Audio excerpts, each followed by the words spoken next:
જૂનાગઢમાં ગિરનાર ડેવલપમેન્ટને લઈને વિરોધ પક્ષના નેતા લલિત પરસાણાએ સરકાર પર આકરા આક્ષેપો કર્યા છે। આરટીઆઈના જવાબનો હવાલો આપતા તેમણે જણાવ્યું છે કે 2025-26માં ₹10 કરોડ અને 2026-27માં ₹5 કરોડની જ ફાળવણી થઈ છે, જ્યારે ગિરનાર સિટી વિકાસ માટે અંદાજે ₹132 કરોડનો ખર્ચ થવાનો છે। પ્રોજેક્ટ માટે નોડલ ઓફિસરની માહિતીમાં નીલ દર્શાવાયું હોવાનું પણ તેમણે જણાવ્યું છે।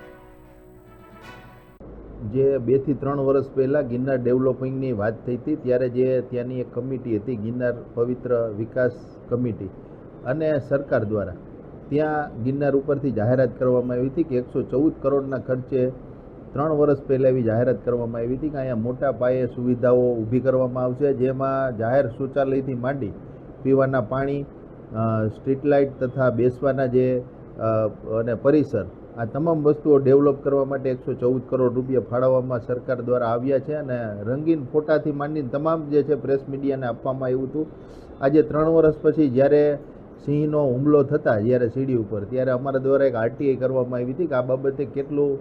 તમે કઈ કઈ સુવિધાઓ ક્યારે કરવાના છો, એમના કેટલા ટેન્ડર કરેલા છે, કામ કેટલી પ્રગતિમાં છે અને એમના અધિકારી કોણ છે, એ તમામ બાબતે અમને જ્યારે આરટીઆઈમાં મહિના દિવસ પહેલાં કર્યું ત્યારે અમને જવાબ આપવામાં આવ્યો હતો કે આના કોઈ પણ નોડલ ઓફિસર નિમવામાં નથી આવ્યા અને હજી સુધી માત્ર તાંત્રિક મંજૂરી પણ બાકી છે। ઉપરાંત એક ચોંકાવનારી બાબત એ છે કે જે રાજ્ય સરકાર છે એમના 25-26ના પોતાના બજેટમાં માત્ર 10 કરોડ ફાળવેલા છે, 25-26ના,